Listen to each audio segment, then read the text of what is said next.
politique. C'est pas les politiques qui en profitent, Tange. Saou Abbas Fall avait 13 conseillers municipaux. Oui. Au niveau de la mairie. Je suis d'accord. Khalifa Sall avait 27. Oui. Amoon na candidat. Je suis d'accord. Comment un conseiller qui a 13 mën a gagner ci kaw ki nga xamante ni am na 27 donc il y a une manque de sincérité. La dans la question politique. est pour monsieur Sow wala pour yéen ñaar ñëpp la vous êtes des politiques. Prenez la parole. Voilà. Allez-y d'abord. Voilà. Allez-y.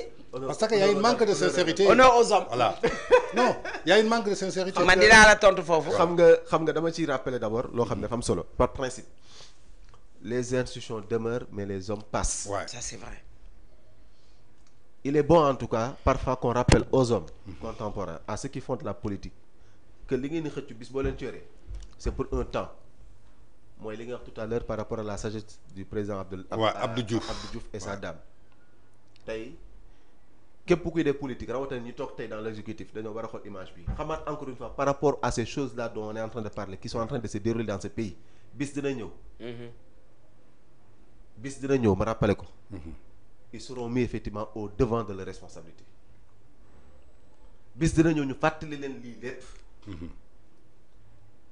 moo tax ku ci ne si sa ay na rafet ku ci ne si sa ay lépp li nga xam ne constitution dala ko nangul de tënku ca dala ko ay bu ca nekk rawatina effectivement le président de la république en exercice muy effectivement son excellence monsieur Bassirou Diomaye Diakhar Faye et son premier ministre Ousmane Sonko. Ouais. Li am au niveau effectivement de la mairie de Dakar. Ça nous rappelle encore une fois comment les relations politiques sont fragiles. Ouais. Comment les relations politiques pour certains de mauvaise foi jàpp nañu effectivement la politique c'est le cimetière des amitiés dañuy ànd parce que effectivement intérêt yi ñoo daje dañuy rafetal mais suñu génnee nañu ànd jëwante mais waru woon am ci diggante Khalifa Sall ak Barthélémy Dias vu effectivement fa ñu jaar ba yegg si fii ñoom parce que ku am effectivement 13 xel mënta woon lënt bay jàpp ni kooku war naa mën a effectivement penser bay espérer bay mën a conforter wu ci position war na nekk maire su amee alu yéen fekkee naxuñ ñu suñu bopp dëgg rek ñu ñor te moom la ñuy xool di ko gis te ci loolu la ñu tënku di ci dox xam nañ ni fii am na koo xam ne ngaa war sa morom parce que la majorité bi nga xam ne donc normalement l'actuel maire fa la waroon juge pour remplacer Barth jugewu fa mais effectivement dans le camp minoritaire fa la effectivement l'actuel maire de juge mais nag faisons effectivement de la mathématique. Ouais. C'est pur et simple. kooku su ma nee am tey effectivement majorité. Ouais. Mais quelque part c'est parce que ña nekkoon ci camp majorité ba am na effectivement ñu dissocier avec leur camp dem jàppale le camp minoritaire. Ouais. Au coût de quoi? Peut-être au coût de l'argent parce que dañoo nekk ci politique. Lépp mën na nekk du ma ne effectivement loolu mais lépp mën na nekk il ne faut jamais dire jamais en politique. Ouais. Tout est possible mais selon les faits yi nga xam moom la ñu teg suñu bët. te kenn naxuñu ko looloo am parce que tey effectivement Abbas Fall ne pouvait pas être maire si effectivement il n'avait pas eu des soutiens j'ai dit. Ouais.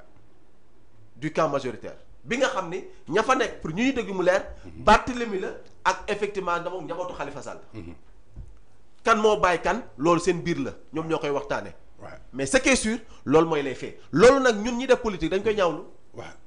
duñ ko rafetlu monsieur Tange. waaw yéen ñi def politique da ngeen koy ñaawlu est-ce que tey da ngeen di jox benn image bu rafet ndaw yi nga xamante ni tey jii ñi ngi gis politique bu salte bi nga xamante ni mooy dox ci réew mi est-ce que di ngeen convaincre les Sénégalais ba suba ñu mën a dénk un politicien réewu Sénégal parce que on va voir la même chose wax nga ko sànq ci sa développement 1960 ba tey jii lu ñuy jooy mooy problème mu justice.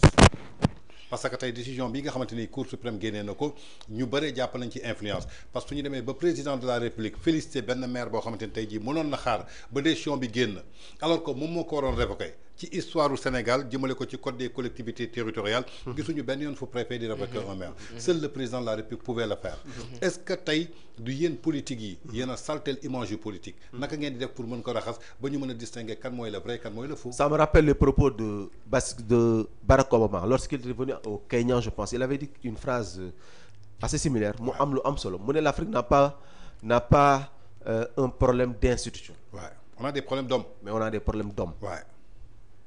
Ceux qui font de la politique man damay jël sama cas des fois nga dayante ñu mën a la mais monsieur Sow mais yow si ko kenn xamagu la il faut faire ça il faut faire ceci.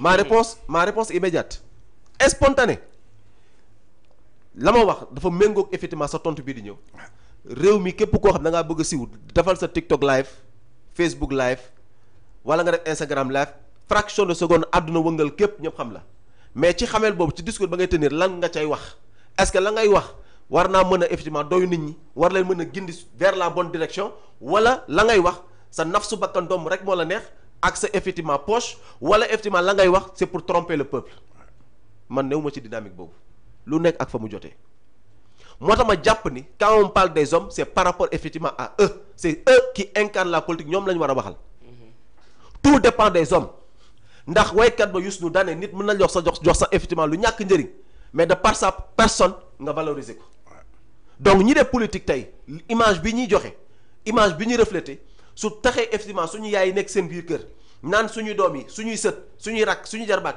politique de bu ñu leen ci gis bu leen ànd ak ñi def politique c'est parce que ñun ñi nekk ci la ngoom politique image ba ñuy refléter moo ñaaw commençant su ñun parce que damay mas ñun ñëpp néew ma dama cee gën ñun ñëpp dafa am lu ñu war dafa am loo xam ne tey wax dëgg yàlla maa ko wax sànq depuis notre indépendance à nos jours ak réew Sénégal jàll on a eu des grands hommes donc ñun ñi la nouvelle génération monsieur Tange nous n'avons pas le droit de montrer effectivement moins que ça de montrer autre chose tey li fi ne ku ci nekk suñu nga nekk politique sa responsabilité sociale civique politique mooy nga wane une bonne hommage nga am une bonne foi nga jël effectivement Sénégal teg ko foo tegul fenn xam ne yow sa responsabilité en tant que un acteur politique en tant que membre social balaa dara di xew mooy effectivement c'est d'agir d'une façon effectivement bien dans la société ñun nag en philosophie dañu naan la mooy le bien mooy ñu ne effectivement c'est ce qui est socialement reconnu comme étant positif pour effectivement la construction de ce pays